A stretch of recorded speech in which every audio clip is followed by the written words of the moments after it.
Às vezes a gente gasta tempo em oração dizendo: Senhor, eu preciso de saúde, eu preciso de saúde, eu preciso de saúde. E não é que você não precise de saúde, mas às vezes a gente pede e não recebe porque pede mal. E se a gente pedir de acordo com a palavra, tudo que a gente pedir vai estar de acordo com a vontade de Deus. E tudo que você pedir que estiver de acordo com a vontade de Deus, disse Jesus, se pedirdes ao Pai em meu nome, Ele não diz eu vou pensar. Ele não diz eu vou te dar um tempo, não. Ele diz é tudo que pedirdes ao Pai em meu nome, eu farei. É por isso que nós precisamos pedir coisas que estão de acordo com a palavra de Deus, noite. Às vezes a gente gasta tempo da vida olhando somente para as nossas necessidades. Eu disse olhando somente para as nossas. E aí minimizamos a proporção da nossa oração e do nosso relacionamento com Deus. Por quê? Relacionamento com Deus baseado apenas em necessidades. E com isso vivemos com Deus apenas a prestação de um socorro. Parecemos loucos que só nos relacionamos com Deus baseados em situações e em causas emergenciais. Lâmpada para os meus pés e luz para o meu caminho, disse Davi, é a sua. Como purificará o jovem o seu caminho, observando conforme a sua. Em Lucas capítulo 5, ele estava frustrado, mas o texto diz que o Senhor libera uma palavra: voltai ao mar alto e lançai a rede para pescar. E ele responde o quê?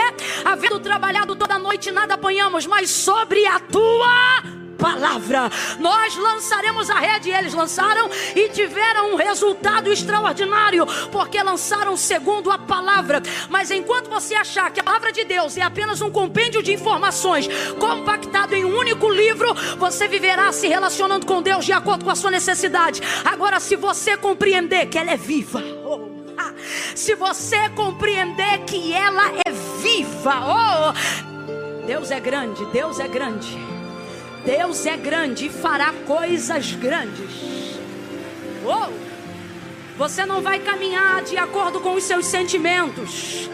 Você vai caminhar de acordo com o que a palavra de Deus te diz. Ele falou comigo: eu trouxe aqui neste lugar pessoas que precisam ter a sua visão amplificada.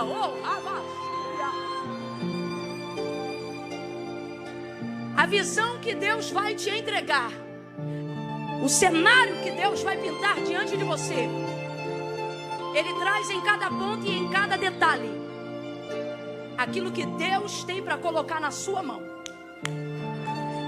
Deus não colocará diante da sua visão nada que Ele não colocar ou debaixo dos seus pés ou na palma da sua mão. Deus está dizendo: se você for capaz de ver, será capaz de conquistar. Se você for capaz de ver, será capaz de tomar posse. Se você for capaz de imaginar do lado de dentro, eu te darei capacidade para construir do lado de fora. Se você acreditar do lado de dentro, eu vou projetar do lado de fora. Glória a Deus. Diga para os dois aí: se couber na sua visão, Deus coloca na sua mão. Pedro está vivendo um momento, é literalmente apenas isso. Isso não vai arruinar a empresa dele. Um dia frustrado, um dia em que a maré não está para peixe, não vai destruir as economias dele. É um dia perdido? Aparentemente sim, é um dia perdido. É um dia triste? É um dia triste. Quem é que gosta de trabalhar, né? E voltar sem o resultado da aplicação e da entrega do seu trabalho? Absolutamente ninguém. A primeira coisa então que precisamos entender é que milagre não é movido somente por necessidade. Camila, mas necessidade projeta milagre? Projeta, mas isso não é via de regra. Você não pode ver o Senhor correspondendo à demanda e uma necessidade de alguém e acreditar que Deus só quer baseado em necessidade. A nossa mente está tão limitada para a operação de milagres extraordinários que acreditamos que Deus só faz milagre para quem precisa. Começamos sutilmente a desenvolver esse tipo de pensamento que esbarra na motivação da nossa fé. É por isso que eu disse lá no início, antes da leitura do texto, começamos a limitar o nosso relacionamento com Deus. Se tudo que temos vem de Deus, se limitamos o nosso relacionamento com Deus, também limitamos a operação do que Deus tem para fazer na minha vida ou através de mim. não sei se por força dessa cultura de anos, de décadas, a gente acabou desenvolvendo um conceito equivocado de um Deus que socorre e de um Deus que só socorre, de um Deus que ajuda e de um Deus que só ajuda, a ponto que quando vemos outras pessoas orarem por outras coisas maravilhosas e extraordinárias, as identificamos como fúteis espiritualmente. Não é crente de verdade, não tem uma vida. Eu vou pedir isso para Deus, agora eu vou gastar tempo com Deus pedindo isso ou aquilo, coisas que às vezes o nosso coração deseja, mas a limitação de uma mente cauterizada por uma cultura miserável coloca na nossa ideia, e isso esbarra na nossa fé, que é genuína, mas ainda não está purificada. Mas Deus está curando gente hoje aqui, está dizendo: eu não sou o seu pai da terra. Camila, ainda não entendi, vai entender.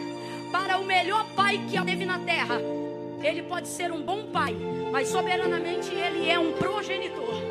Para quem teve o pior pai e diz: Camila, que referência eu tenho de pai? Do pai que engravidou a minha mãe. Deus está olhando para alguém aqui hoje, e Ele está dizendo por intermédio da sua palavra, Ele está dizendo: qualquer um que tenha te criado pode no máximo teu mentor. Agora comigo você vai aprender o que é relacionar-se. Oh! E Ele diz assim: olha, eu não quero vocês ansiosos por coisa alguma. E aí você fica pensando, qual é o nível de ansiedade dos discípulos? O mesmo nível de ansiedade de quem trabalha para comer. Depende diariamente de tudo para viver. E qual é o pensamento dessa pessoa? Ter uma mansão? Não, ela quer comer e viver bem. Essa é a ostentação que depende do que faz para viver. E aí olha o que Jesus vai dizer: eu não quero vocês dizendo o que comeremos e o que beberemos. Ele diz: olha, todas essas coisas o vosso Pai que está no céu sabe do que vocês precisam. Presta atenção.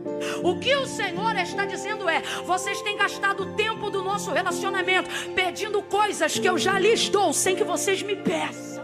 Provisão de necessidade imediata, urgência no socorro. É bem verdade que Ele é o meu refúgio, é bem verdade que Ele é o meu libertador, mas soberanamente acima de todas as coisas, Deus quer revelar a sua paternidade para aqueles que o amam. E um pai faz mais do que pagar contas, um pai faz mais do que matricular na escola. Um pai ama, abraça, com a sensação de pertencimento e faz do seu filho um herdeiro.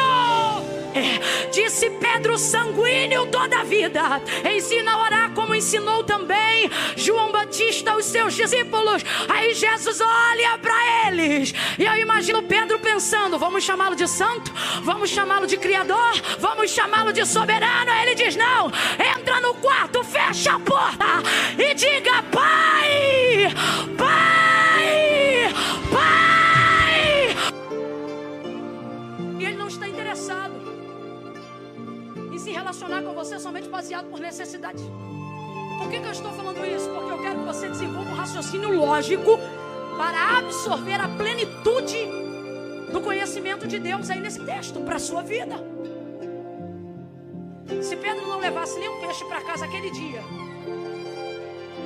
isso ia fazer ele fechar a empresa de pescaria? E a gente? Não tem explicação. Um momento não define a vida de ninguém, de um trabalhador. Aí vem Jesus chegando na beira da praia, o homem está lavando a gente, está triste, tá frustrado, tá chateado com aquele dia, tá. Mas a motivação de Jesus para a operação do milagre da pesca maravilhosa, veja, a epígrafe, que é o texto em negrito, a parte de cima da maioria das Bíblias que tem a epígrafe, o texto em negrito, vai estar escrito no mínimo assim: a pesca maravilhosa, porque eu não posso caminhar sobre a ideia de que necessidade é o que move milagre. Eu vou contar de 1 a 3 e você vai dizer: milagre não é para quem precisa. Não, Camila, não é para quem então, é para quem espera, é para quem deseja, é para quem cria expectativa, é para quem almeja. Você vai começar a dizer: se Deus é bom, por que minha mãe está assim? Se Deus é justo, por que meu amigo é viciado? Se Deus pode todas as coisas, mas a regra não é necessidade. Milagre não é para para quem precisa. Se não gravar nada do que eu estou a dizer nesse tempo de 1 hora, grave isto: milagre não é para quem precisa. O que move a soberana mão de Deus para realizar milagre é a consciência de que Ele vai fazer algo nele, por Ele, para a glória de seu nome. Então, para algo na minha vida, a minha vida tem que ser nele, por Ele, por causa dele. Isso trará de Deus a sua mão favorável para a minha vida. Porque o meu Deus, segundo as suas, lá atrás o pessoal não falou, segundo as suas, suprirá todas as minhas ou as nossas necessidades. Então vamos aplicar o texto como ele está escrito. Ao invés de dizer, Deus vai suprir minhas necessidades, Deus está dizendo que vai me abundar tanto em riquezas, que vai acabar com todas as minhas. Não. Se está entendendo, bate palma sem reme-reme. Mistura as palmas com glória a Deus e aleluia. Deus trouxe gente hoje aqui para dizer: você não tem mais necessidades do que eu tenho riqueza. As minhas riquezas vão corresponder às suas necessidades e vão suprir as suas expectativas. Então não espere apenas o pagamento de contas, não espere apenas o suprimento de arroz e feijão. Deus trouxe gente hoje aqui para dizer, como José: me conta os seus sonhos. Me fala dos seus desejos, das suas expectativas. Me fala o que você espera. Camila, como Deus trabalha dessa maneira? Se é importante para você, pode ser fútil para o teu pastor, pode ser fútil para o pregador, pode ser fútil para o teu pai, mas se é importante para você, se tornará, através da sua busca, importante para o seu Deus. Traga isso tudo agora para o seu coração. Até as causas que você deu como perdida, as empresas que você já sonhou, mas hoje na sua mente elas estão falidas. Traga isso aí agora, na sua mente e para o seu coração. Eu vou contar de 1 a 3. Quando eu disser 3, como quem agarra algo físico, você vai fechar a mão e vai levantar os braços e vai entregar para Deus. Ninguém vai saber o que é, só Deus. Aí vai ter coisa pequena e coisa grande. Aí vai ter coisa que você tentou deixar e não conseguiu. Aí vai ter a salvação de um filho, a libertação de um marido, alguém que um dia você já orou, mas hoje desistiu. Feche os olhos, põe a mão no coração. O que vai corresponder, o que vai realizar, o que vai executar a expectativa do milagre que você almeja receber, não é a fé que eu tenho em você. Ora, se não é a fé que eu tenho em você, então você não pode depender do meu apoio e da minha animação para achar que só se a Camila aplaudir. Deus está dizendo: eu não dependo da fé da pregadora, não dependo da fé do pastor para fazer o milagre que você almeja. Eu não dependo da fé que alguém tem em você. Eu só dependo da fé que você tem em mim, da fé que você tem em Deus. Quando Jesus disse para Pedro: volta. Se a gente não estiver ligado, a gente quer de Deus uma palavra, a gente se dispõe a ouvir de Deus uma palavra, mas se a gente não estiver ligado, quando Deus fala, de vez de criar expectativa, a gente perde a pouca que tinha. Você não importa para que lado a palavra de Deus vai dar direção. Se é Deus que está dando a direção, até na volta eu vou ter sucesso, até na marcha ré eu vou ter vitória, porque é Deus que está falando. Tem gente aqui que ainda não viveu milagres, porque Deus dá a direção, Jesus dá a palavra aponta o caminho, e de vez obedecer, você quer discutir. Deus já olhou para a gente hoje aqui dentro e disse: vai lá e pede perdão. Você já sabe para quem. Mas Deus diz: é para o ofensor. Não, peraí. O Senhor está mandando eu pedir perdão para quem me feriu? Essa é a direção. Mas de vez ir lá e dizer me perdoe, você prefere ficar diante de Deus questionando a palavra. Ele responde o quê? Havendo trabalhado toda a noite, nada apanhamos, mas sobre a tua eu vou questionar. É isso, gente. Eu vou julgar. Eu vou fazer pirraça. Não, eu vou obedecer. Sabe por que está sendo tão difícil para você passar alguns processos da vida? Porque você está preferindo sacrificar ao invés de obedecer. Quer de Deus uma palavra? Seja lá onde for que Deus mandou você descer, desça. Seja lá onde for que Deus mandou você ir, vá. Seja lá onde for que Deus mandou você voltar, volte. Porque julgamentos de voz de homens não decidem nada, mas obediência diante de Deus decide tudo. Ele vai. E sabe por que ele precisa ir? O Senhor está dizendo para alguém hoje aqui: eu não te chamei à toa. Eu vejo no seu coração a capacidade de crer no que eu te falo. Eu vejo no seu coração a capacidade de incluir pessoas no sonho que você sonha. Não sou eu, Camila, que estou falando, é o Espírito de Deus que está me mandando dizer isso. Eu sei que você tem capacidade de sonhar ter mais dinheiro, não para rodar dólar, mas para dizer: vou botar caixa d'água na casa da minha avó, piso na casa da minha mãe, vou dar um carro para o meu pai, vou dar um dízimo que vai ajudar na obra da igreja. Deus está dizendo: eu escolhi o seu barco, preguei de dentro do seu barco. Só não esqueça que quando eu cheguei nessa praia, eu não vi só o seu barco, eu vi quantos barcos? Sabe por que está na hora de você obedecer o que Deus está mandando você fazer? Porque você não tem noção da quantidade de pessoas que está no raio de alcance do milagre que Deus vai operar na sua vida. Ele vai ao mar alto, lança a rede. Quando ele lança a rede, pesa. Ele tenta puxar, olha para quem está do teu lado e diga: não insiste. Ele vai entender, é profético isso aqui, eu já explico. Diga: não insiste. Fala como quem está injuriado. Diga: não insiste. Não insiste o quê? Não insista em puxar sozinho. Não é porque a palavra está sobre o seu barco que Jesus viu só o seu barco. O outro barco também foi para o mar. Sabe por que ele foi para o mar? Porque o barco que Jesus entrou era de Pedro. Mas a palavra ele não liberou só para Pedro, não.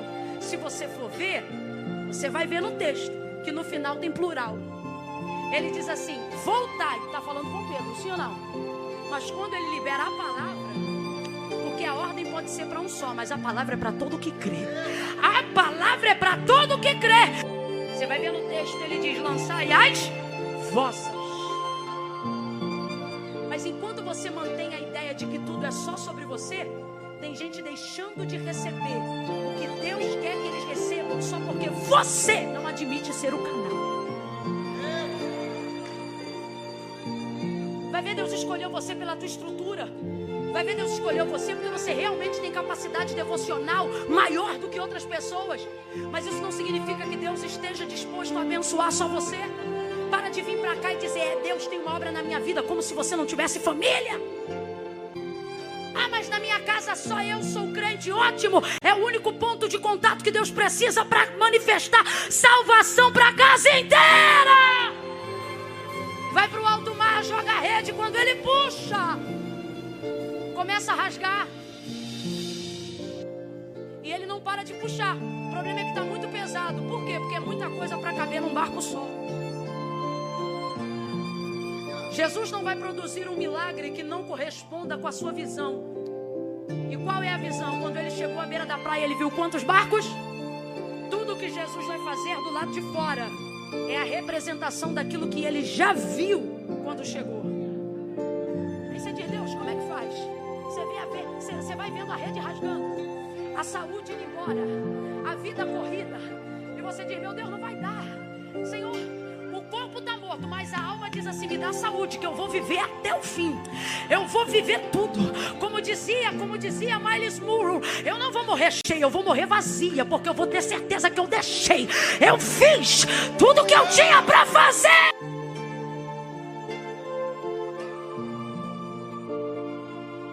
Agora que você compreendeu a importância de aprender a orar segundo a palavra, discernir o tempo certo e confiar na resposta de Deus, descanse no Senhor.